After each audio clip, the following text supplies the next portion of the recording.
It's courtesy. Good. Okay, well, hello everyone. Welcome back to the second season of Quantum Gravity Across Approaches. After we looked at what are actually things that are observable, what does an observable mean in quantum gravity, this time we're gonna move on and go for observations. What is phenomenology of quantum gravity? What are people looking at? What are possibilities there? We've got a nice list of invited speakers. For most of the talks, we're actually going to have two speakers speaking on the same subject from different perspectives. But today is our introductory talk with David Mattingly. Before I introduce David, let me do a quick advertisement break. We've been asked to advertise the International Society for Quantum Gravity, which is just starting out and trying to do the same that we are trying with this seminar, which is increase collaboration and interaction between different approaches and between quantum gravity practitioners in general. Next week, from Tuesday to Thursday, there will be a first conference from the International Society of Quantum Gravity, which will be going, I only know my time, which is Central European time. It's from 5 in the evening to 7, with only discussions are live. The talks will be pre-recorded so that you can watch them at your leisure. But that's for next week. This week we are here to get a look at the foggy landscape of quantum gravity, and it's my great pleasure to introduce Dave Mattingly. I first met Dave Mattingly while discussing about... What? No, go ahead.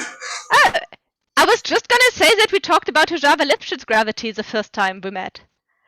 And that I then thought, oh, okay, modified gravity. And I was very surprised when the next time I saw you on a causal set conference, giving a really great introductory talk into phenomenology of quantum gravity.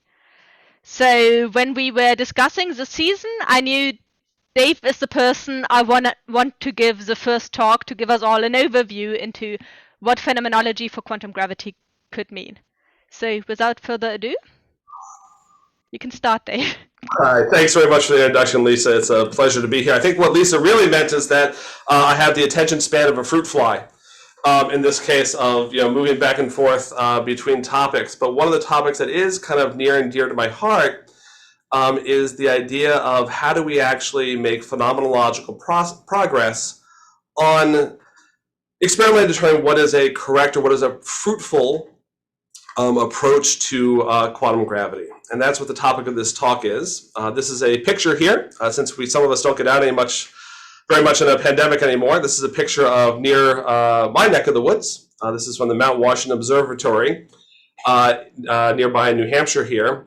And I chose the picture because, one, it gets across the idea that there are definitely regions that we can see in terms of phenomenology, but there are regions that are very, very much obscured.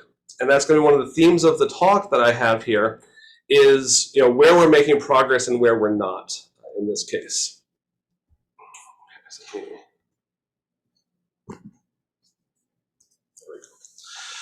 So it's only a 50-minute talk, but I know on Zoom that people will be possibly checking in and out, etc. All right, so I figured I'd give a little overview first of the structure of the talk. So I'll talk first about the central problems of quantum gravity, and in particular what it is, all right, and what it is not. If you say quantum gravity phenomenology to someone, they'll be like, oh yeah, let's go measure a graviton, and that's not what quantum gravity phenomenology is. I will talk about some of the approaches that we use here to avoid the central problems that we have to face, because it is quantum gravity and it's hard. And how we actually build up sort of large numbers that compensate for the smallness of the Planck scale in some way, okay? And then finally, we'll do the grand survey, or an incomplete grand survey of experimental approaches. It's a pleasure to not be able to do a complete survey, okay? It used to be many years ago, maybe a decade or two ago, that a 50-minute talk could encompass almost all of quantum gravity phenomenology. But that is no longer the case, wonderfully enough. So this will be an incomplete survey of some of the experimental approaches. And I'm trying to set the table here for some of the later talks in the program without stealing anybody's thunder. I will go for breadth here, not depth. Many of you in the audience are far more expert than I am in one particular area or another. So I apologize in advance if your favorite quantum gravity theory has been left out or your favorite experiment has been left out. There are lots. I encourage you to bring that up in the chat or in the discussion itself. Please interrupt me if you have any questions. Just speak up or use the chat. And the various folks here are monitoring the chat for text questions that they can flag to my attention because I'm not looking at it at the moment. Okay. All right. So first off,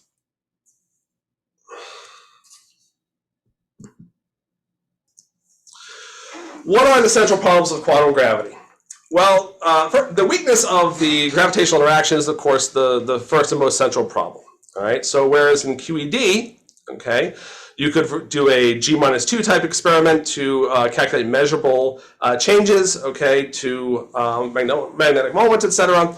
G is so much weaker that the quantum corrections are so suppressed that they're very, very hard to get at. In particular, if you look at everyday energies, electromagnetic force is orders of magnitude larger than the gravitational force. Succinctly gotten by this picture here on the right-hand side of your screen of a refrigerator on the Earth. Dave Barry, who's a famous humorist here in the States, once wrote that it's the magnetism, the force that attracts magnets to things to refrigerators. I myself am often attracted to refrigerators, but for different reasons. But if you think about the amount of magnetic material on a refrigerator magnet, okay, then the magnetic force that attracts it to the refrigerator is able to compensate for the gravitational force of the entire Earth. Okay, so that's sort of a colloquial way of just saying that we have an issue overcoming, right, in everyday energies and at low energies, the weakness of the gravitational interaction. So that's problem number one. Okay. In particular, all right, if you looked at the actual size of loop corrections, okay, to the gravitational interaction, you can calculate that. John Donahue has done it in Gravity as an Effective Field Theory, so it's sort of the effective field theory approach. And what you find is that the order by order in h-bar, the corrections to the Newtonian potential, all right, for example, for the Earth-Sun interaction, take the following form. And if you look at some of the sizes where you maximize it, so you're with the Earth-Sun potential getting close to the Sun to sort of maximize the strength of the gravitational interaction, you find that still is suppressed by a factor of 10 to the minus 88. Okay, relative to the fundamental strength of the the usual Newtonian interaction there. We are not measuring a value of 10 to the minus 88. We are not doing it now. We are not doing it anywhere currently in the future. All right, so quantum gravity phenomenology is not this, nor will it be this anytime soon.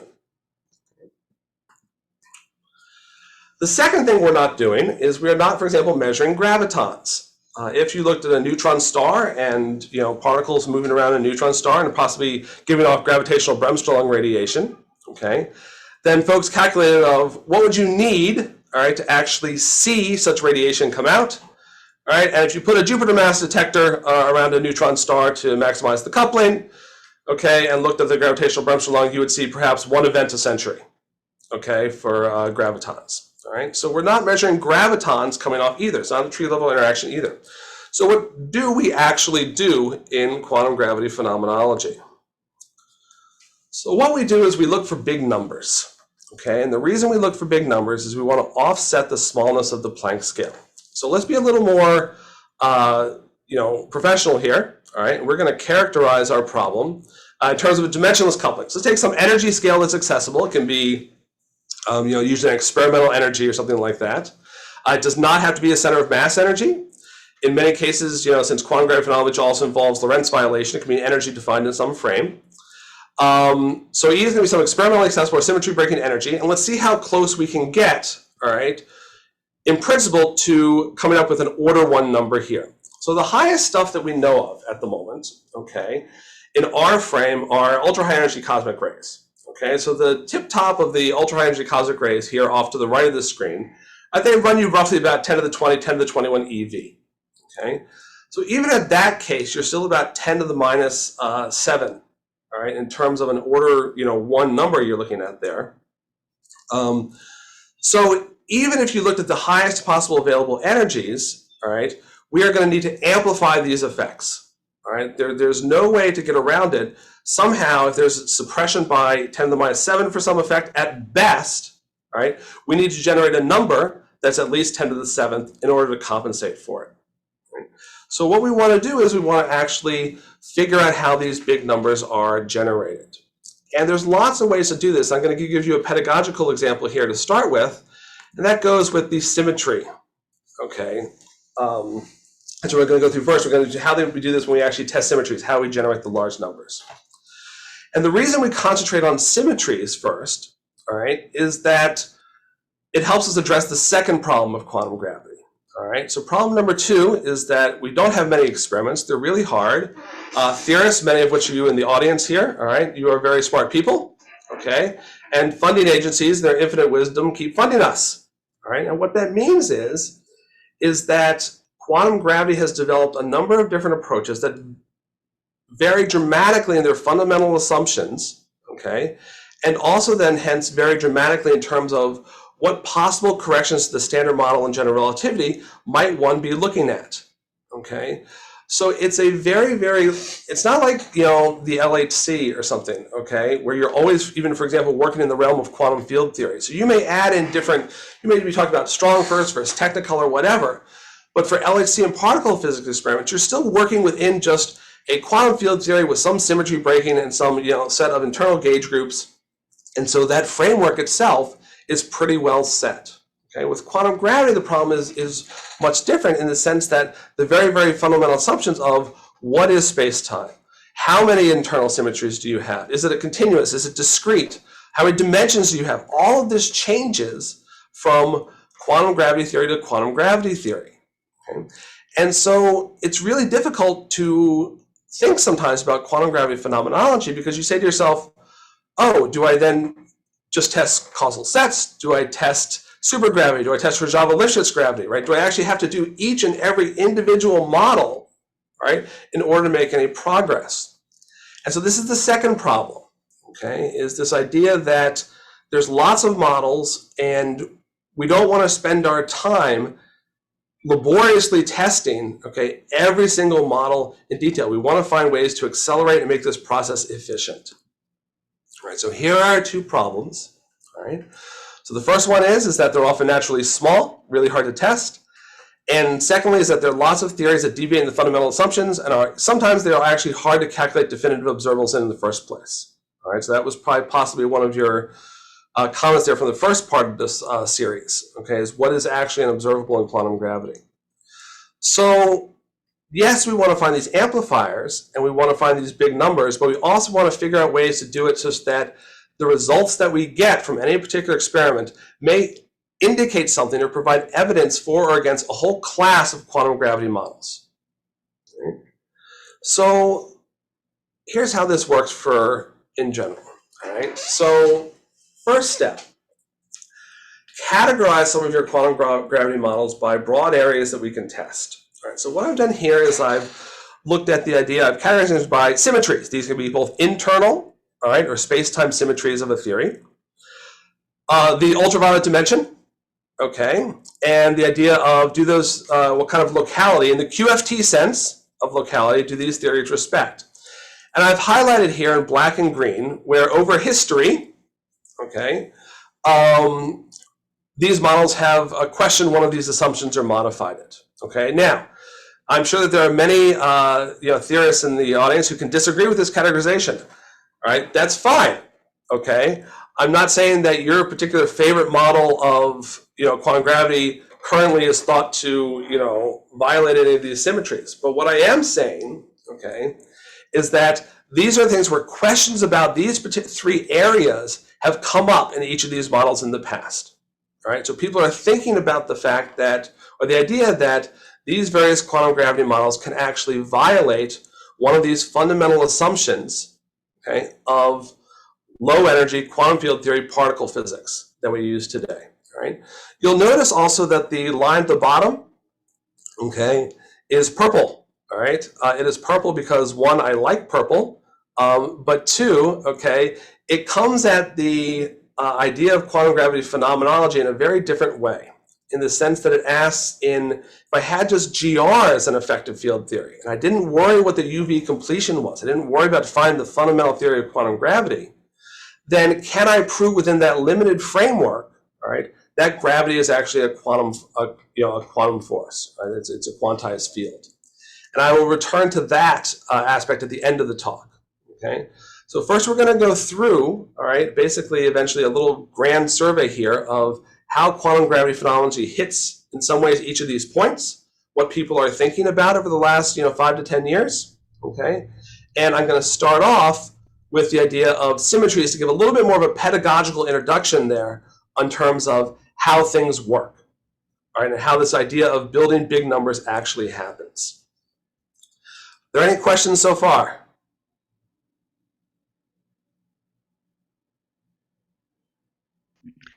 None in the chat. Okay.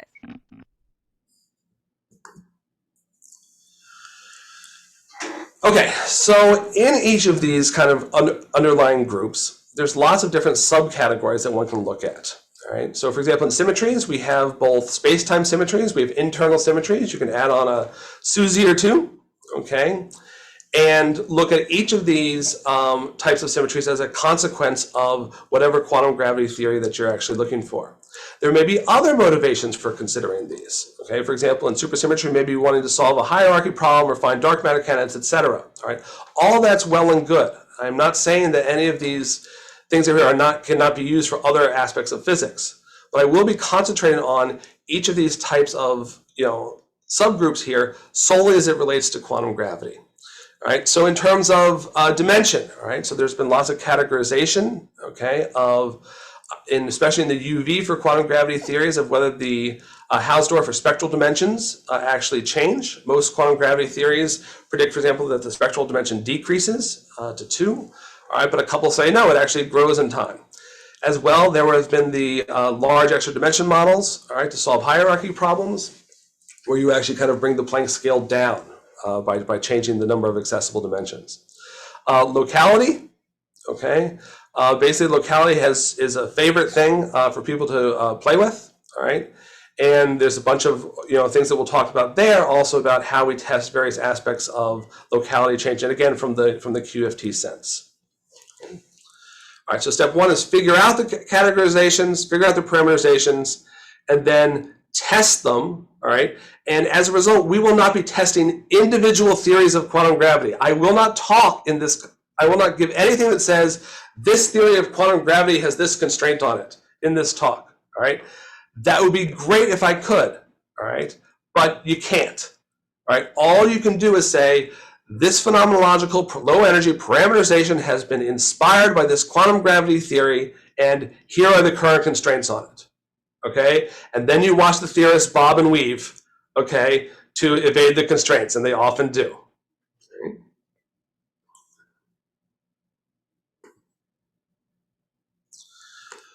All right, so in these parameterizations, let's talk about symmetry violation, for example, all right, pedagogically.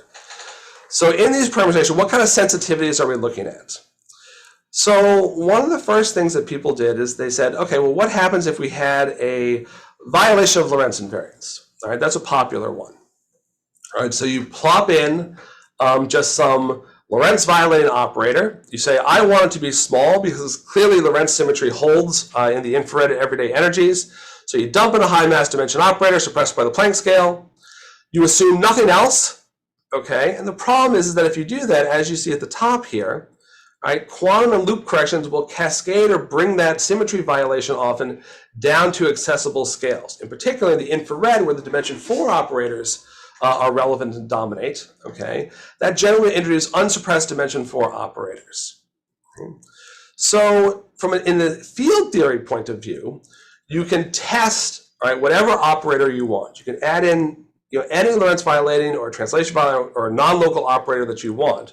But if you're using field theory, and if you can actually control, all right, the loop corrections, which is a big ask, right? If you can control the loop corrections, right, you will often find that the thing that you thought was small, the small change from quantum gravity, actually generates large changes in the infrared. So what people have done here, and in particular this has come in, again, in the case of Lorentz violation, all right, if you have some qualitatively new physics, okay, in your EFT, you need to also put in a custodial symmetry. So you need to establish not just that the new physics is there, but that there's also some sort of second new physics, okay? They come as pairs, and the other new physics you introduce actually has a severe hierarchy with the quantum gravity scale, okay? And what this does, it allows you to generate small numbers by ratios of these energy scales. So a quintessential example of this is the fact that supersymmetry prevents Lorentz violating operators, rotation invariant Lorentz violating operators of dimension less than 6, 5 and 6, all right, mass dimension less than 5 and 6. Okay? So if you had a supersymmetric theory, right, then you could only actually put in higher dimension operators. We don't see supersymmetry, okay, so therefore that symmetry is broken, and you would expect lower dimension operators to come into play, and be generated by loop corrections, but you would expect those operators to be suppressed by the lower mass scale.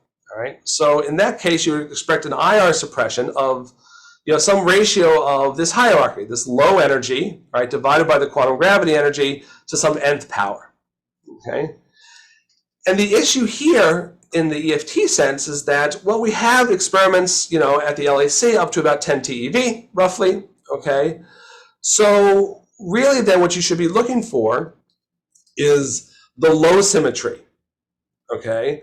The symmetry that actually does the custodial work for you to prevent your qualitatively new quantum gravity-induced change from becoming large in the infrared, okay? So you can do this. You can do this with supersymmetry. You can also do this. People have established hierarchies in Hromov-Lifshitz gravity between the quantum gravitational scale and the Lorentz violating scale. And these hierarchies are usually enough, because people are clever again, that they allow one to evade current constraints. For example, if you had second order suppression, take a ratio of 10 TeV to the Planck scale, you get dimensionless suppression by 10 to the minus 30. Again, it's really hard to get at those kind of low numbers with accessible experiments. Right? If you're not in effective field theory, okay, so if, for example, you have a theory that's non-local or has a different notion of locality, or the kinematic, the momentum space is changed, etc., and you don't know how to run loop corrections fully, okay, then what people usually do is that they say, we have some operator that affects some sector of the theory, and in order for it to be small, we will postulate, all right, that it is again suppressed, right, by some ratio of your experimental energy over the Planck energy, all right, to some power. Okay, this is some suppression. Maybe there's loop corrections, but in many cases, people don't know how to actually calculate them. So we just test these operators directly. To folks who haven't been doing this, okay, the idea that I could be able to actually test something that was suppressed by the Planck scale of experimental energies is almost unbelievable. Okay, because that suppression, especially if this factor n here on the bottom, is 2, for example, all right, that can be a very, very high suppression, all right? So let's see how this is actually done. Let's see how we get around the idea that we can't even test these types of operators or additions. Okay, and that's the question of the amplifiers. Sometimes, okay, we don't have amplifiers. And you'll see various examples in this talk of when we can do this with Planck scale sensitivity and when we can't. All right. So for example, supersymmetry is a great example of we don't have an amplifier for supersymmetry. All right. The current limits on the supersymmetry scale, this is Atlas 21 that you're looking at here. All right. So the mass limits are again in the TeV or just above a TeV kind of range. Okay. 10 TeV or so.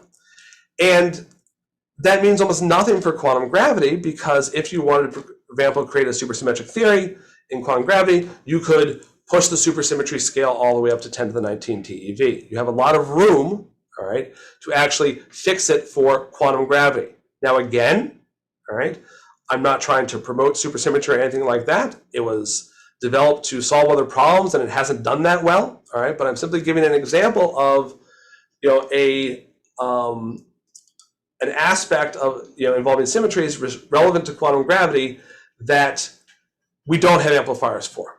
All right, we can't test very well. In particular, we can't get constraints that are close to Planck scale constraints. Okay? But sometimes we can. All right, so let's talk about a violation of Lorentz invariance in field theory. It's arisen in about 6 different models over here, okay, and it allows you to do lots of fun stuff. In particular, you can make gravity renormalizable. You can generate things that look like cosmological constant. You can remove inflation. You can build different model. It's a model building paradise, et cetera, et cetera. Okay. All right. So the simplest model you could have picked, all right, for a Lorentz violation is a preferred frame type of model. So in the lower left there, I'm saying that's that little Penrose diagram in Minkowski space.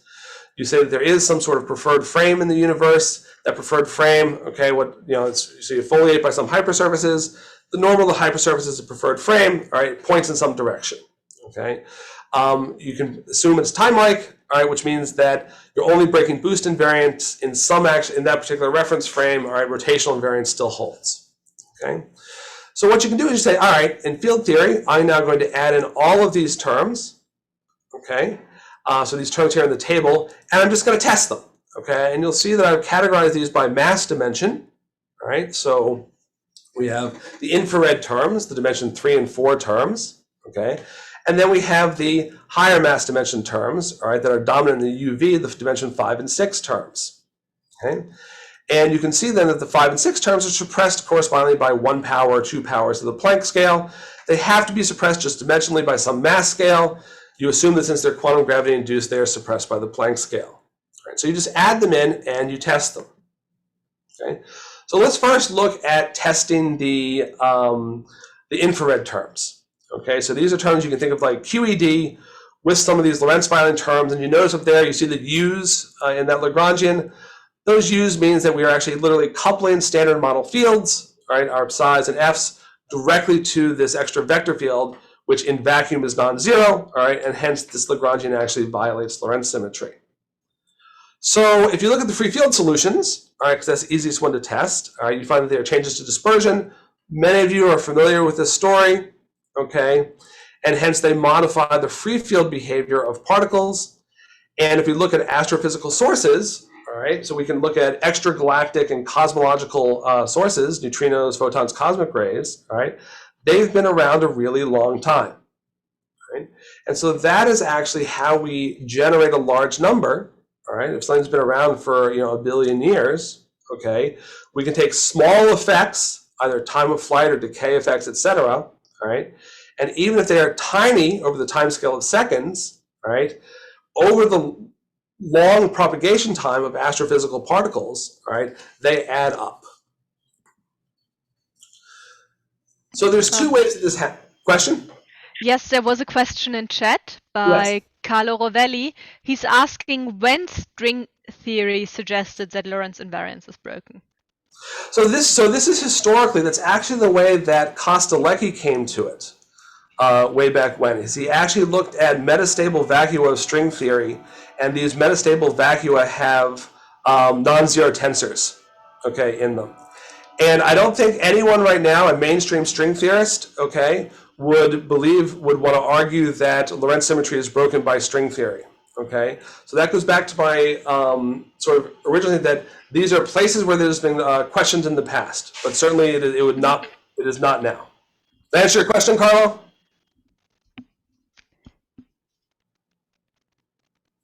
All right, we'll move on. Yes. All right. Yes. All right, thanks, Carlo. All right, so besides the idea of just propagation, okay, there's another little trick here, and that if you just look at, from standard energy momentum, conservation, all right, then usually relativistic, electrons and stuff, they can't emit a photon, all right? Basically, if you look in the upper left, all right, just look at the dispersion curves. There's no way to have 2 points that actually conserve energy and momentum. So electrons are nice stable particles in vacuum, okay? If, however, you violate Lorentz invariance, you couple the fields to this vector in different ways, you change the dispersion relation. So not only does that affect propagation, but it allows actually intersections, okay, multiple intersections on the dispersion curves. And what that allows, it allows anomalous reactions. So these are things like, electrons spontaneously emitting a photon decaying into an electron-positron pair, et cetera, right? And most of these reactions are very fast above what's called a threshold energy. So for example, if you look at the dimension 4 operators here, you look at this coefficient k, all right, and the threshold energy is often roughly m over the square root of k, all right? So if, for example, you look at neutrinos or electrons, they have very low masses, whereas the energies, for example, neutrinos are PeV, okay? So we have a ratio here of E over M. We're way above these threshold energies. You know, the dimensionless ratio, the gamma factor basically could be up to 10 to the 10. And that, again, is a big number, okay? So we can get above these thresholds even when the coefficients are very, very, very tiny. And once we're above these energy thresholds, okay, then particles can start to decay, all right, and we get these anomalous reactions. And clearly, if, for example, you know, a photon had a tendency to decay into an electron-positron pair, if we see photons from different galaxies, okay, then that reaction can't happen that fast, all right, and hence we get constraints on these numbers by pushing this threshold energy above the observable energy of whatever particle it is that we're actually looking at. Okay. So you play this game, all right? So then here, for example, is the dimension 4 operators, okay, for fermions. This is in QED. The B term is great. It's actually a dimension 3 term. It's CPT odd. It couples to spins. You dump it in with a spin polarized torsion balance, all right? You put a whole lot of spins on the torsion balance, okay, and you get very, very tight constraints, all right? The C term changes all, you know, electron-positron speeds, okay? Put into LEP, all right, you get the electrons up to, you know, 100 GeV or so. They don't emit photons, okay? So this anomalous reaction, all right, of just in vacuum, a photon emitting, an electron emitting a photon doesn't happen. They don't Cherenkov. But they do emit synchrotron radiation, which is also gamma factor dependent, okay? And so what you can do is you can use this combination to bound this coefficient C to be below 10 to the minus 15. You can do the same kind of thing, okay, in the Crab Nebula by looking at the Planck reactions that give the non-thermal spectrum from the Crab Nebula. And what you see there is that you have, you know, these anomalous reactions can't happen up to energies of 10 to 100 TeV. Use that along with the thresholds, and so you can actually constrain D as well, all right? So this is the low energy infrared sector, okay? We're getting small numbers, right? But let's see what happens when we actually move to Planck suppressed operators. Right? So you can play this game, all right, all the way up to mass dimension 6 operators. Okay, so I've rewritten them here on the upper left. Okay, I want you to recognize that E over M is absolutely huge for neutrinos, so that's our large energy. Right? That's our large number here that we're going to use to offset the Planck scale. Okay, and one of the things that neutrinos do, okay, is that because that they do have a magnetic moment. There is a coupling of neutrinos to the electromagnetic field. All right, so even though it is much weaker interaction vertex, neutrinos will also do things like they can emit a photon. Okay, you know, in these types of Lorentz violating theories, they can split. They can emit a pair, a little neutrino anti-neutrino pair coming off. Right, that's neutrino splitting. Okay, and every time they do this, they wind up losing energy. So what you can do is you can say, look, we see in the upper right here, okay, is ice cube spectra in PeV, okay, versus the observed flux, right? And the data there, you know, the crosses, all right, that's the data that they have, and the arrows pointing down are just limits on flux that they've generated, you know, over time. And what you can look at is you can look at the given a particular astrophysical source flux, right, that you have to put in by hand and say, we believe that, you know, there are so many sources as you go out in redshift, okay, each of them produce some sort of, you know, power law spectra, etc.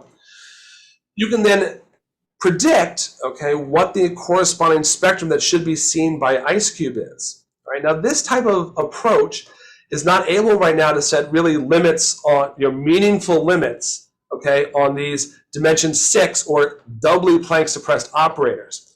What you're seeing right there on the curves is you're seeing actually the predictions of the spectrum are given order 1 to order 10 dimensionless coefficients in front of the operators that you're looking at on the left, basically.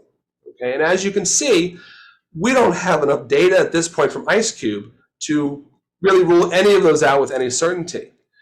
But, all right, that's not far away. okay, that the changes in the spectrum, the cutoff there is due to the fact that these reactions start to happen above this threshold energy. Okay, we've put it here at roughly a PeV. Okay, and the bump there is due to all the particles above are losing energy through these reactions, so they create a little additional flux right below the cutoff energy. And as you can see, the additional flux in the cutoff, okay, are right around, all right, what you would expect for dimension 6 operators. Okay, so this is the current sort of, as far as I know, how far people have pushed this. Okay, that we are now sensitive to, all right, even some dimension 6 Lorentz violating operators, but the corresponding constraint that we would get would be, oh, it's 1,000 times the Planck scale, et cetera. So we haven't quite reached Planck scale sensitivity yet. All right, as we gather more data from neutrinos, we might, but that's a very expensive proposition. Okay. All right, so that's the kind of stuff that we do in QG, phenomenology, is we figure out these sorts of amplifiers and multipliers, we play them off against the Planck scale, and we get observable effects. All right, so now I want to take you on a rapid and incomplete grand tour. I pulled this picture from the EF, which is an American company that does college tours. Okay, I thought it was unfortunately, I guess, kind of dismissive of Europe because there's all these wonderful places on it that you spend a day in, or 2 days, which clearly that's enough to see Rome in 2 days, right? No problem. So this will also be an incomplete grand tour, all right? But I will try and point out as I go through where the large numbers come in for every kind of area. Okay, so before I start this, any other questions? Can I ask my question, because I have to leave soon? Sure, go ahead. Okay. You said that the preferred frame may distinguish quantum gravity effects, but there is already a very mathematically rigorous proof by Froelich, Morchio, and Strocki many years ago, maybe 2 decades ago. They proved that because of infrared effects in QED, Lorentz invariance is broken.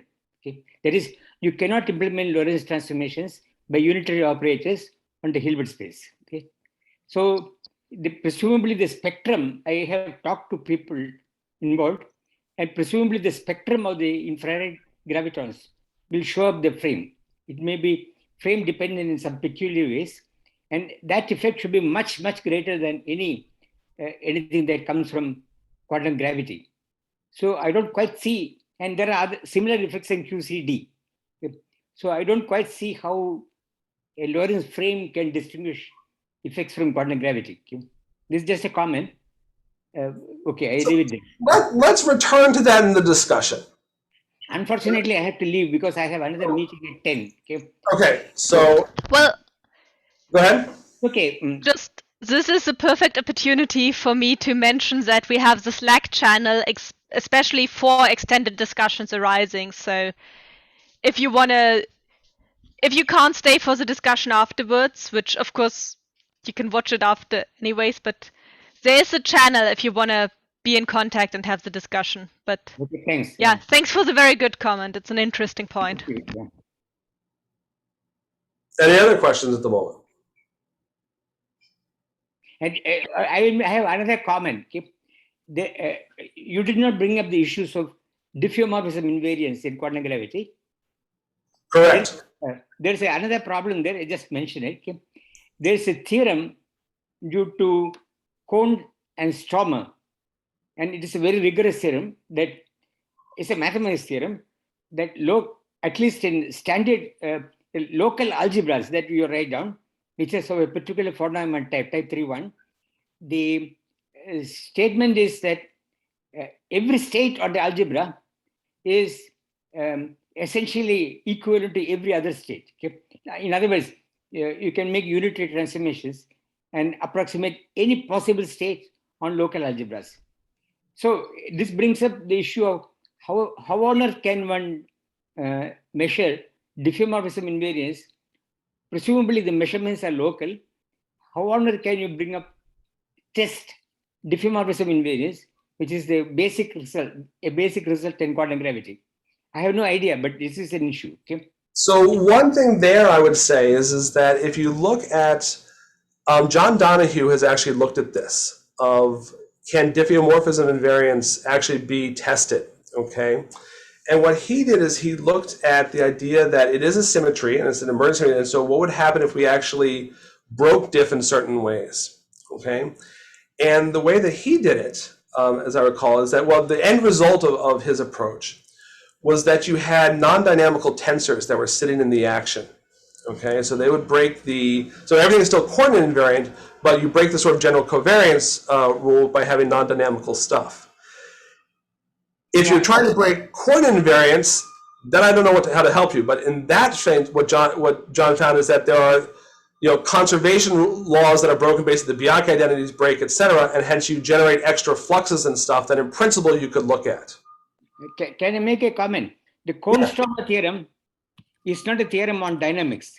It is a theorem on operator algebras of a particular type. In fact, in this case, type 3.1. Okay, and basically, the proof is that there is no way one can distinguish. Okay, one state on the algebra. You need a state on the algebra to make any measurement. Otherwise, you don't have numbers. Okay, the statement is any state on the algebra differs from any other state up to unitary transformations by arbitrarily small amounts. You can make the error as small as you please. Okay? And this is a mass theorem, not a dynamical theorem. So I don't see that John Donahue's research on non-dynamic law. So all these are included in Kohn-Stromer theorem. So I don't see how one can evade this issue. Okay? Just as so I just asked, if you could send me a reference. Kohn-Stromer theorem. Yeah. Yes, if I'd also love if you just could leave that comment again in the Slack so we can all, because this is getting rather technical, so this is rather involved non-commutative geometry and spectral triples. I'm sorry. So. I brought it up because measurements were mentioned. Okay? I don't think that measurements in quantum gravity are so like in standard quantum field theory. I don't think you can test them by introducing some operators in the algebra. Okay? But anyway, okay. Yeah, thank you for your comments, but maybe we should get back to the main talk and not pull the entire discussion forward. Okay, I'm sorry that you can't stay for the end of the talk, but I'm sorry about that. No, I mean, it's a very good point. Thank you very much, David. Any other questions? Well, actually, let's move on and we'll postpone questions till the discussion here. Okay. All right, so first thing, what we did before, Lorentz violation, you got your little stamped passport in the upper left. Okay, that's how we'll keep track of things. We have there's 129 pages in the latest 2021 data tables from Kostelecki and Russell. Okay, and it is excruciatingly tightly constrained. Okay, all sorts of sectors. It's a monumental piece of work. Okay, all right. So that's the sort of Bible right now for what I just talked about in terms of Lorentz violation. Okay, you can also make progress in let's just say Lorentz violation is appropriate to couple into matter fields. You can also make progress in the gravitational sector. All right, so any tensor that you introduce that broke Lorentz invariance, it should be dynamical if you don't want to break general covariance. Okay, and therefore you expect that not only are there terms where it couples to matter, but it would also have its own kinetic terms, its own dynamics terms, and these will couple to gravity. All right, and so there are actually will be changes in the gravitational sector as well. In particular, you often get new polarizations or modes for gravitational waves, which generates different loss for binary and energy loss for binary inspirals, et cetera, et cetera. Folks have used this. All right, that's the plot off to the right. All right, to look at, for example, kinetic terms for Rojava-Lifshitz or Einstein ether theory. This is a theory that basically has that preferred frame in it, but is dynamical. Okay. And the constraints here are from this paper and the red ones. They did a sort of Bayesian analysis here, all right? And as you can see, many of the constraints are down at the 10 to the minus 4, 10 to the minus 7 level, all right? On some of the kinetic operators, all right, that would be the dynamics of this vector field, all right, that sort of breaks Lorentz invariance. So again, these are very, very tightly constrained. They're far below order 1. Okay, and then the other progress that's recently happening in gravitational physics directly in the gravitational sector is that with LIGO we are able to establish limits, okay, on changes in the speed between gravitational waves and GRB emission, okay, the prompt emission from GRBs, and that puts limits on the speed of gravity from the differences in the speed of gravity and the speed of light down to about 10 to the minus 15.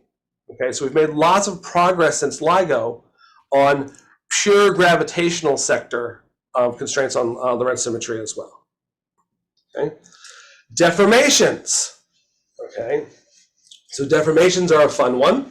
All right, where in this case, one of the standard paradigms is that you actually take momentum space and you make it non-flat. All right, so you deform it in some way, and you get things like a loss of absolute locality. All right, and one of the interesting things that happens is that people have hypothesized that you can actually make Lorentz symmetry coexisting with some energy scale.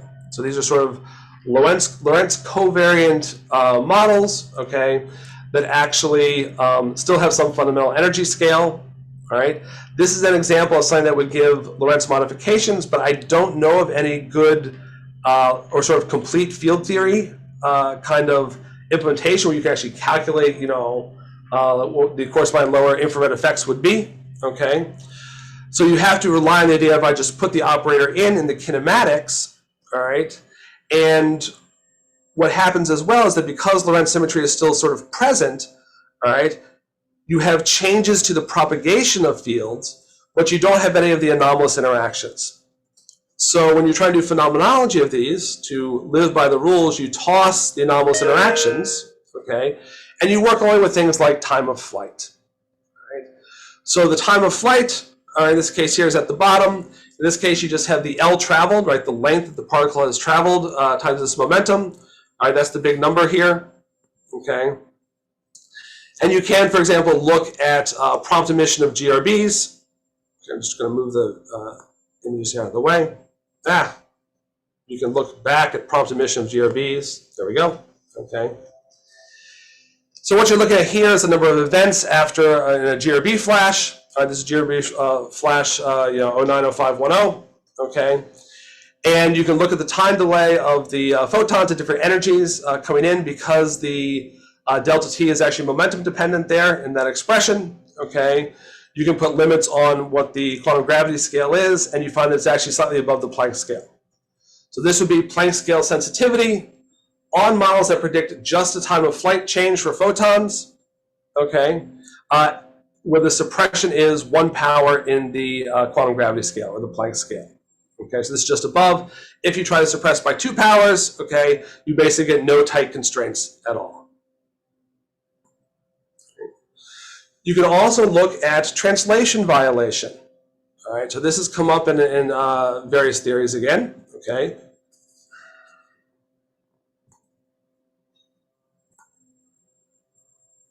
All right. Well, the idea here is that there's some non-trivial quantum gravity background. You have a particle propagating through it, and it'll interact with the background in some way.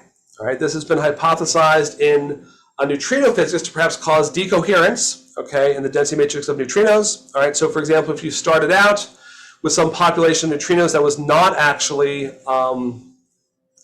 that was a coherent state, not actually in some, equal superposition of electron, mu, and tau neutrinos, it would eventually decohere. If you look at the rate of decoherence down into a mixed state that has equal population density across all neutrino species, okay, you find a time scale, a natural time scale where that's that big D there, right? And depending on how you model the decoherence, here it's a Lindblad type evolution, depending on how you model the decoherence, okay, you can then put constraints on this D parameter here, okay? So for example, D is the dimensionless coefficient, all right, that would go in front of the operator that generates the decoherence. If you look at singly Planck suppressed stuff, again, you get constraints that are well beyond the Planck scale. And if you look at doubly Planck suppressed operators, all right, then you get things that are almost Planck scale, but not quite. Okay. Besides decoherence, all right, people have also looked at the idea of dissipation. Okay, so this relies on the fact that, again, if you had, this has come up in, for example, emergent gravity, okay, where you ask that the fundamental degrees of freedom that you're looking at are not the same ones that you think of as in low energy GR, all right? So there are some sort of hidden degrees of freedom present. Particles can interact with these hidden degrees of freedom, okay? And so not only can you have a modification of Lorentz invariance in terms of the dispersion relation, which changes the speed, but you can also generate dissipation terms, okay? And Stefano and Renaud Parentani looked at this a while back, and their point is that if you look at the typical sort of field theory approach to the relations between dispersion and dissipation, they're both controlled by roughly the same parameter, okay? So here they characterize it as this new parameter, all right? So the second term there, the eighth ninth term, that's a change to dispersion, right?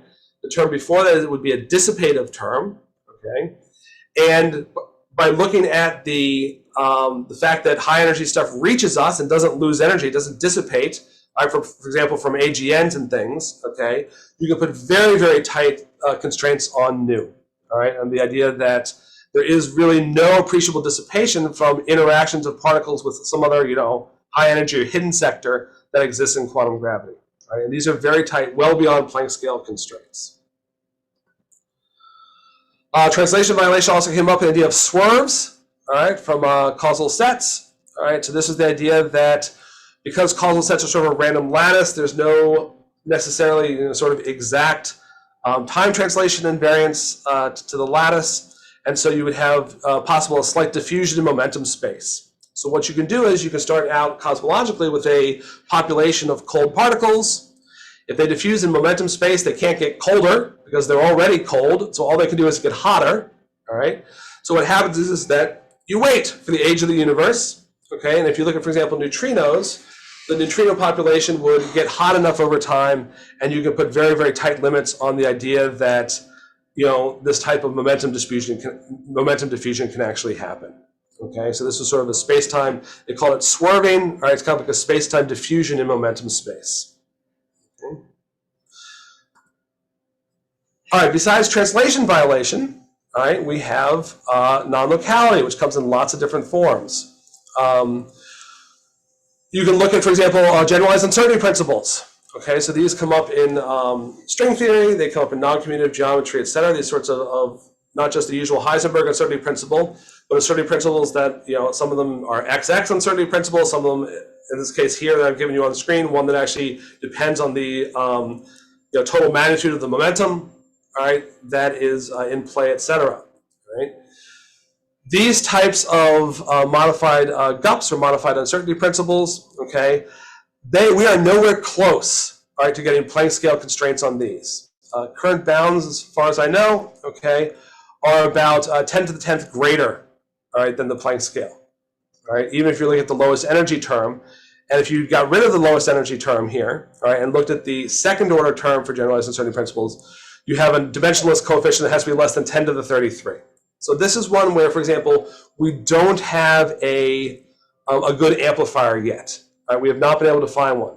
There are proposals out there, all right, to test these kinds of generalized uncertainty principles with macroscopic quantum systems, either satellites, looking at very stable quantum optical systems that can be put on a tabletop, and also things like LIGO mirror noise in this case. All right, so these are in progress, all right, but they most likely will only improve upon this, and they would improve upon this bound, but they would likely not quite reach Planck scale either, right? So this one's a hard one, this idea of non-locality as implemented in a generalized uncertainty principle.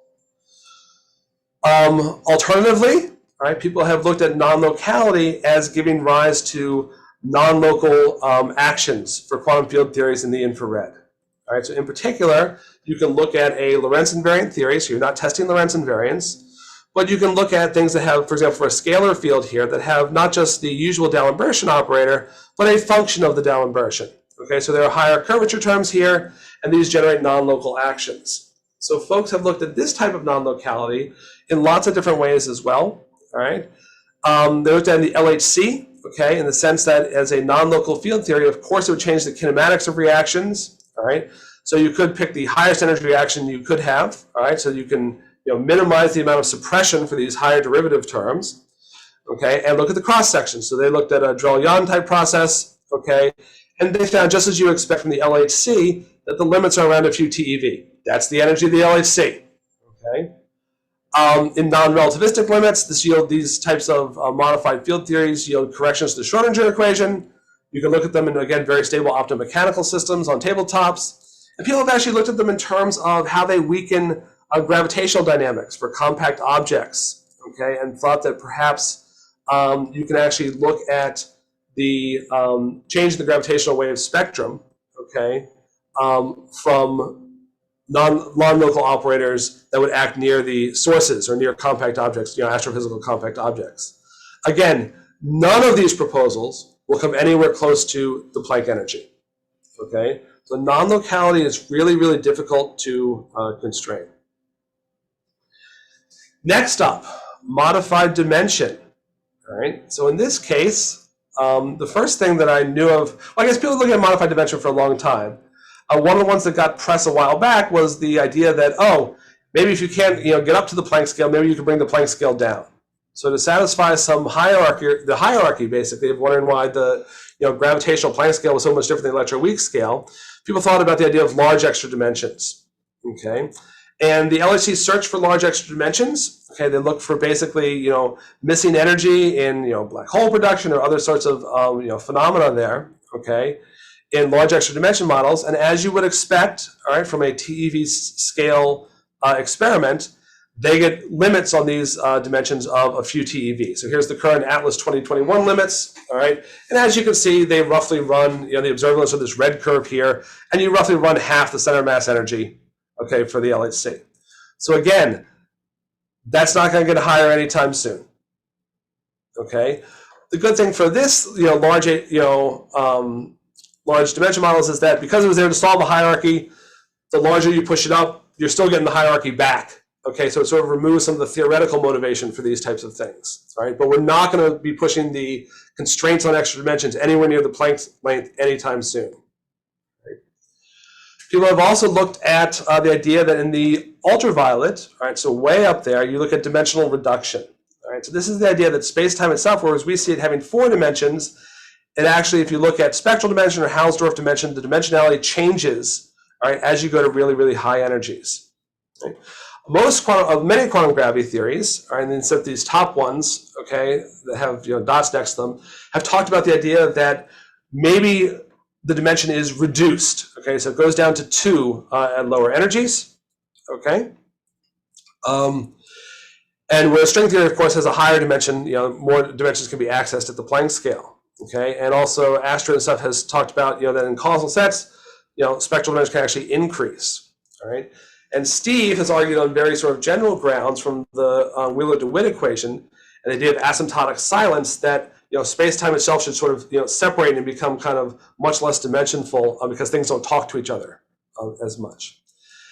And because it's in the UV, the best test winds up being early universe cosmology.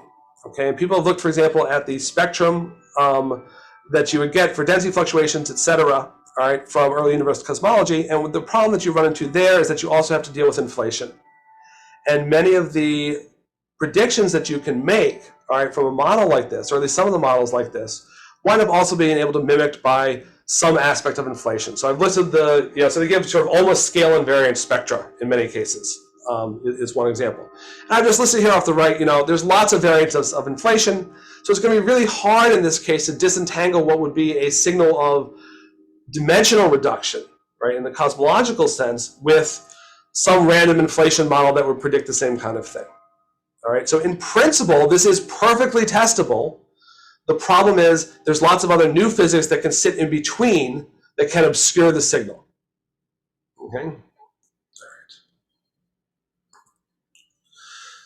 So to summarize the sort of traditional quantum gravity phenomenology, not the purple line below, all right, this is kind of where we're at over the last couple of years. And what I've done here is I've just put a list of dissipation, right, raw swerves, the original model, et cetera, and took the log of the expected constraint, the expected value of the effect you would get, and took the log of the constraint over that expected value. All right, so positive numbers are way above where the sort of the naive expectation was. All right, and so this is where you get the bob and weave from theorists. Okay, large negative numbers are we have no chance whatsoever. in any reasonable future of actually testing and limiting those those types of modifications. But this area in the middle, this yellow area, is kind of the sweet spot right now, where we have good tests, and with in a decade or so, we may be able to make significant progress, right, on these types of possible quantum gravity effects and really limiting them. All right, in my last 5 minutes here, I would like to talk about that purple line way at the beginning, and namely this idea of, can we talk about quantum gravity in the EFT sense? Okay, so we're going to remove any question of what is the UV complete theory. All right, so we're not going to talk about string theory or loop quantum gravity or causal sets or pick your favorite, quantum gravity theory. We're going to pull it back to the realm of EFT and just ask, can I prove whether or not gravity is a quantum field in the context of EFT? All right, and there's two kind of, I'm going to go on a little bit of a stretch here, all right, but there's two kind of ways that people have been thinking about this recently that pique my interest. The first is kind of a weird one, and you wouldn't think it would fit in this paradigm, but it does kind of, all right? So one thing you could think of saying, well, say you had thermodynamics, okay? And thermodynamics, if you look at the entropy in thermodynamics, the entropy is, in classical thermodynamics, you can add a constant to the entropy, all right, and it wouldn't change. And fundamentally, that constant is actually fixed by the underlying quantum mechanics, the statistical mechanics of the thermodynamic theory, right? So one thing you could say is that, can I look at the idea of black hole entropy, right? Not at the singularity level or anything like that, but can I look at just the low energy kind of second law, GSL, horizon dynamics out, right, level of black hole entropy, and think, is there any underlying statistical mechanics or quantum behavior that I can prove that, fixes and sort of says that, yes, there is a cutoff, there is a black hole entropy, there is some sort of quantum statistical mechanical degrees of freedom, all right, to quantum gravity, all right? You will not, from this approach, probably be able to tell anything about the quantum gravity theory itself. There are lots of, there's a line of work by Strominger and Karlov again that say that, if you have a horizon, the symmetry of the horizon sort of dictate the counting of states, all right, and kind of make quantum gravity itself impervious in some ways to those countings of states, which is one reason why lots of quantum gravity theories have managed to reproduce the Bekenstein-Hawking entropy, all right? But there is a logic that you can use, and this is one that you'll hear later on, I think, in this seminar series, all right, is that motivated by amps, all right, or in other words, the firewall paradox, if you're not familiar with it, all right, people have, that is a paradox that involves horizon level physics and out, okay, and matching the idea of EFT, what kind of vacuum is near the horizon, unitary of quantum mechanics and the equivalence principle. Nothing there that talks really about the UV completion of quantum gravity. And to make all of these work, to make gravity property, talk about how quantum information can get out of a black hole, right? One of the things that's been brought up is the idea that maybe we should modify exactly how gravity interacts and how it behaves near the horizons of black holes. Okay, so this is not a question about the singularity. It's not a question about the really ultimate strong field UV completion, but just the horizon where we ordinarily would expect quantum field theory and curved spacetime to behave in semi-classical gravity. Right? So this is something that Steve Giddings has done. Okay, and he's talked about how maybe if I modify in kind of a non-local way, right, the interactions near a horizon of a black hole, that it's one way to actually remove the need for a firewall and such. And the firewall paradox itself, the AMPS paradox, has undergone a lot of really rapid work. Okay, and your feelings on whether it's a paradox still or whether how it's being solved may vary. Okay, but this is one approach that people have looked at. And in this case then, all right, if you have, for example, certain order one of the things that came out was near a black hole horizon, there would be large metric perturbations due to this need of gravity to properly satisfy the rules of quantum information, all right? And those metric perturbations may be observable with time series of the EHT, the Event Horizon Telescope, okay? So this is one kind of idea that just involves, local gravities and EFT kind of physics. There are other ones that have been proposed. Okay, you have firewall echoes that Nietzsche came up with. That idea. All right. You have tests of the GSL. All right. As black holes merge, are there areas greater than the area of the two initial black holes? So that's a kind of that can also be thought of in the language of classical GR. but you can also interpret that as a GSL test. And then also the idea that, if it really is a statistical mechanics, then the number of states, of a black hole, right, is dependent on the spin of the black hole, and hence, if you had just sort of random geometries, the population density of black holes with different spins should reflect the underlying statistical mechanics. And I believe that you'll hear about that later also in this seminar series. Okay, so for primordial black holes. All right, so this is one way of black holes, the sort of effective field theory of gravity around black holes. All right, and the other one, all right, is this idea of quantum entanglement. And let's go back to our detector, right at the beginning here. I said you couldn't detect a graviton. But certainly a detector would feel the classical gravitational field of a neutron star. This is not a signal of quantum gravity because it's a signal of classical gravity, right? Whatever spectrum of gravitons came out from the neutron star and hit our detector, it's decoherent. Okay, it's a classical state, at this point, right? And so we can't actually prove that it's a quantum gravity coherent state. And the issue that we have is that most things that we know of would couple equally to a coherent quantum gravitational flux and a classical gravitational flux. But there's one thing that doesn't. In particular, entanglement doesn't treat quantum mechanical and classical fields equivalently. Okay, so there's a theorem called the LOCC theorem, all right, and it basically just states that up to caveats, okay, and this review here that's referenced there is, the title is, everything you want to know about LOCC, but we're afraid to ask. So there's a lot of details in LOCC, but the short description is that if you have two local quantum systems, A and B, they cannot become entangled if they only can communicate classical information. And what this does, it discriminates between a classical gravitational field felt by two objects and a quantum mechanical gravitational field felt by two objects.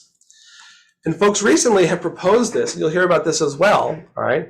They've proposed to use this, right, in these entanglement witness kind of characterizations. And again, this is purely gravity as an EFT, all right? Take two masses, all right, couple their physical location to their spin, etc., so you can use them in an interferometer eventually. Take two masses, put them in superposition, let them interact solely by the gravitational field. And if later on you can then prove that they are entangled via some interferometric experiment, all right, then what you've shown is that that gravitational interaction, all right, must have been actually quantum mechanical. And that's the idea that goes behind these experiments. It tells you nothing else, okay? But it's another way to actually sort of argue, without even talking about the UV completion of gravity, that gravity itself must be a quantum, must be a quantum field. And as such, it stands alone from traditional quantum gravity, which is sort of focused on figuring out things that are related to the fundamental UV theory, even if we use these characterizations and parameterizations to actually do our tests. All right, so 20 or 30 years ago, a complete grand tour may not have been so exhausting. All right, we could have done it in 40 minutes here. However, it's now a fairly mature field, even if the people in it are not necessarily mature. All right, the field itself is mature. All right, and the moral of the story is we've ruled out some things. We're still searching for the first positive result, but it's making progress. And I'll leave you with the picture of the person on the right, because I don't know about you, but I'm tired. Thanks very much.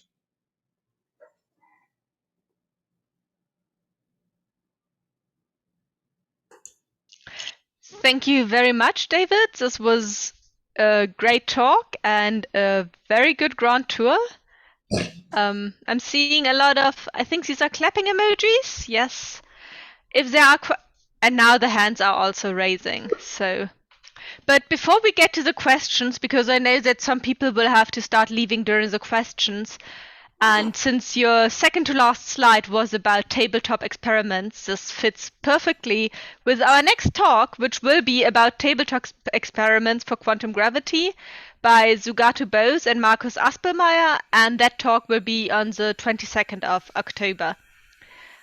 The next talk will be at 4 p.m. Central European Time, so slightly later, which might be somewhat easier for people in America again. We had some complaints about the timing, but it's difficult to find a good point for everyone, so we'll try to fluctuate a bit, and everyone who can't make it to one talk can certainly then see the recording and hopefully make it to another talk. So with that closing, I think we'll start the questions. And Carlo, you can just unmute yourself and go ahead. Okay. Do you hear me without an echo? Because we have it. Yes, yes, I Okay. can hear you well. Okay. It's just David. I liked a lot your overview, and I don't disagree with anything, of course. I'm Really? surprised about the little enthusiasm you have about last topic. And I guess the question enthusiasm I have about what? the last topic, what you characterized as quantum information. The I enthusiasm do of the lack understand that it's a set of proposed experiments that do not check relativistic gravity, of course. And so this is Balot's objection, right? Which might be your main concern. But yeah. I was enthusiastic when I heard it. It seems to me it's spectacular that we can actually measure a non-relativistic quantum gravitational effect. You put it very tentatively, and you said something, there are a lot of theoretical issues, something like that in the slide. It seems to me very solid. It seems to me that almost all, if not all, the approaches that you mentioned predicted it's a quantum gravity effect, is non-predicted by a known quantum gravity theory, would be spectacular to measure it. Would you disagree with that, or? No, it would be spectacular to measure it. I completely agree with you. That would be spectacular to measure it. I guess when I was thinking can you hear me? Okay. Yes, just a slight echo, but What I was thinking of when I guess I wrote that is I was thinking of Balog's and Harris's kind of objection there of when you're talking about what are the degrees of freedom that you're actually measuring. All right. Are you measuring, because when you use non-relativistic gravity, you're using the Hamiltonian constraint, right?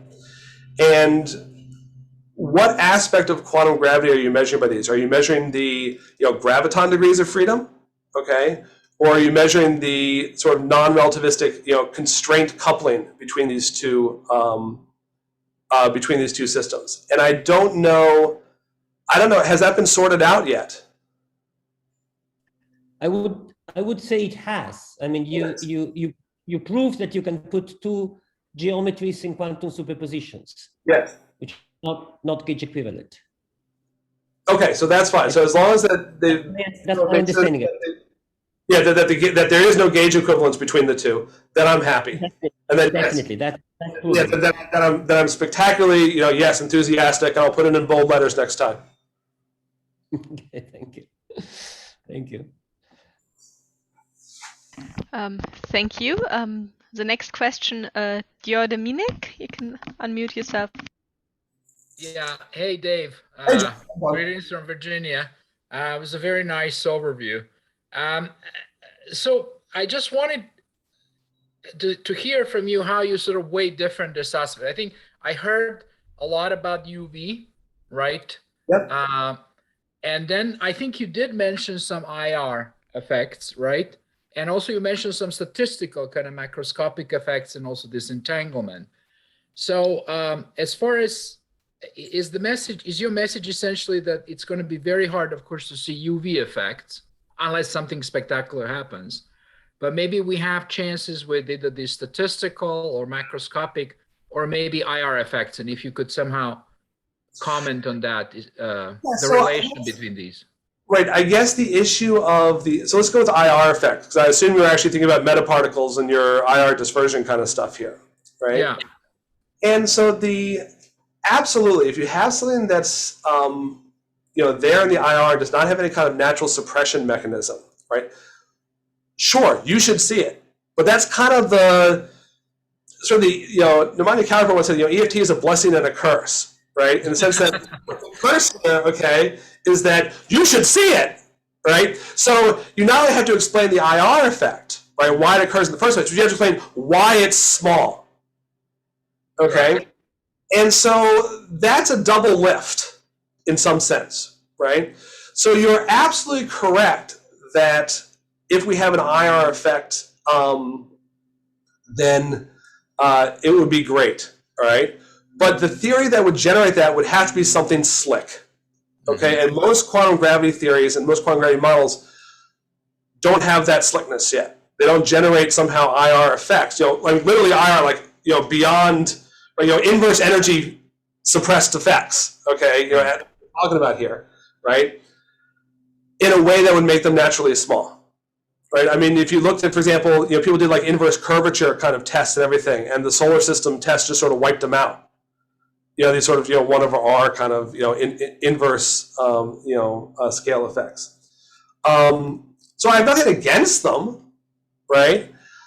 I just haven't seen anyone show me why yet a full theory, that's why they're naturally small. That's not kind of ad hoc. I guess with metaparticles we would maybe claim that they're like that, but I mean I don't know the phenomenology. I mean you probably can say more about these things, but I wanted to say also to hear about the statistical effects. I mean, like beyond, what Eugenio and others have been doing is essentially just using the Boltzmann principle. I was trying to do a similar thing with Petra Horzava, with cosmological constant and so forth. I think this macroscopic statistical effects should be important, and perhaps they haven't been explored, or maybe I'm just mistaken. No, I don't think they've been explored. I don't think that people have really leveraged the idea that, if you're talking about generation, so for example, to the beginning of primordial black holes, right, that you really want to talk about states, right? And you really want to look at the statistical mechanics in a detailed way. One of the things that we talk about statistics in quantum gravity. I mean, usually we've been talking about black hole entropy in some capacity there. And one of the things about black hole entropy is that, first off, until LIGO, we haven't really even had tests much of, first law kind of stuff, okay? And it's very difficult from an argument of black hole entropy to get to the quantum gravity theory behind it, okay? Because of these kind of universality arguments. And so I don't think it has been looked at necessarily as a path, right, from a phenomenological perspective, because first you have to somehow make the measurement, all right? And then, if you're looking at the UV theory, you're kind of dead at that point, okay? But I think this idea that just proving gravity is quantized is kind of a new sort of paradigm that people are thinking about, and then it comes into play, because then you have these stat mech arguments of, just what should be the distribution, in general. Okay, does that help at all? Yeah, I somehow think that they're kind of related. There's maybe IR macroscopic effects and statistical macroscopic. It would be great to have a clear statement, but yeah, I think the comment did help. Well, anyway, the talk was helpful, definitely, the whole chart. Thanks a lot, Dave. We'll stay in touch. All right, you too. Yeah. Good questions.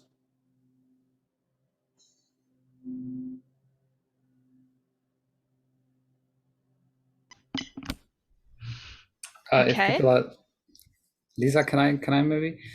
Dave, I was wondering, you were talking about the sweet spot, like where measurements are barely on the verge of maybe being measurable, but aren't the constraints or experiments that sort of would have been measured long ago, aren't they valuable as well, in a sense of that they rule out these models, or that they rule out these particular corners of some of the they're absolutely valuable. I mean, without question, right?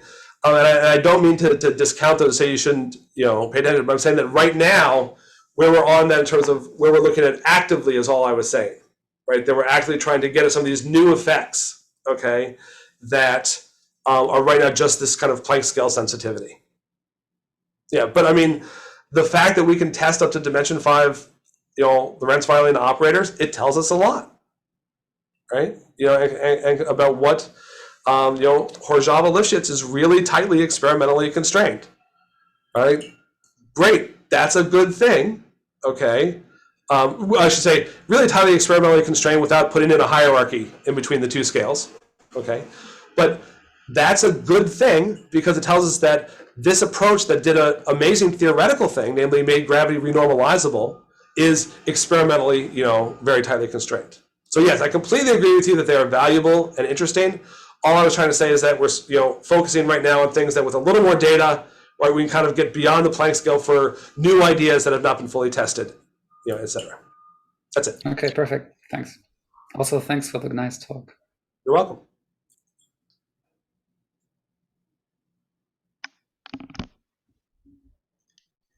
Okay. All right. Are there any more questions? I think we'll get very few questions to the talk because it was beautifully clear, but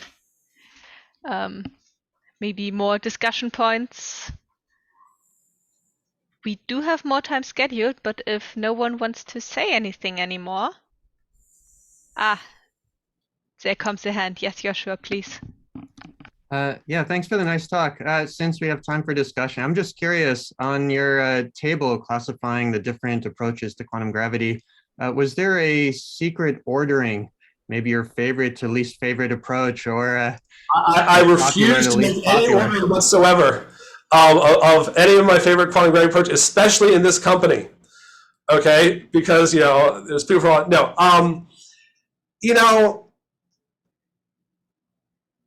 as every quantum gravity theory that I know of sort of makes me think about physics in an interesting manner. There's something interesting about it, whether they're changing, the fundamental structure of space-time, whether we're talking about extra dimensions, we're talking about unification at the same time. And I try very hard not to pick favorites, okay, because that's not a question that a phenomenologist really should be asking, right? Because that's an aesthetic question, okay? So if I want it, I don't have a favorite theory of quantum gravity, okay? I don't work in any one particular theory of quantum gravity, although I dabble in, causal sets and Horjava-Lifshitz and phenomenology and stuff. So no, I don't have a favorite. Yeah, sorry, I hate to disappoint you. I feel like it just ends the discussion sooner, I guess. I can guarantee you that if you open up the floor to the people in the audience, most of them will have favorite theories of quantum gravity. Yeah. Thank you. Well, maybe next time we'll prepare a vote what is the favorite. But then I don't think a popularity contest will actually help us decide what is the right theory, and what you're doing is probably more helpful on that. I hope so. Although personally, I'll kick anyone out here who is not voting causal sets and non-commutative geometry. So be warned.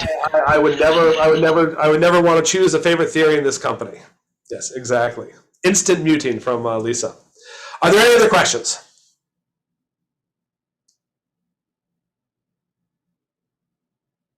All right, are we good?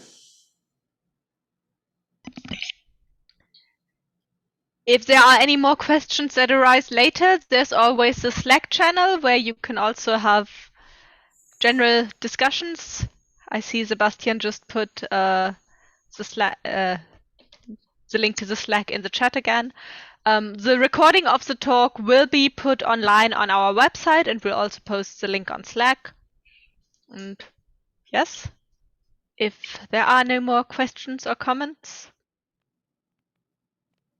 then thank you all very much for tuning in, and hope to see many of you again for the next talks.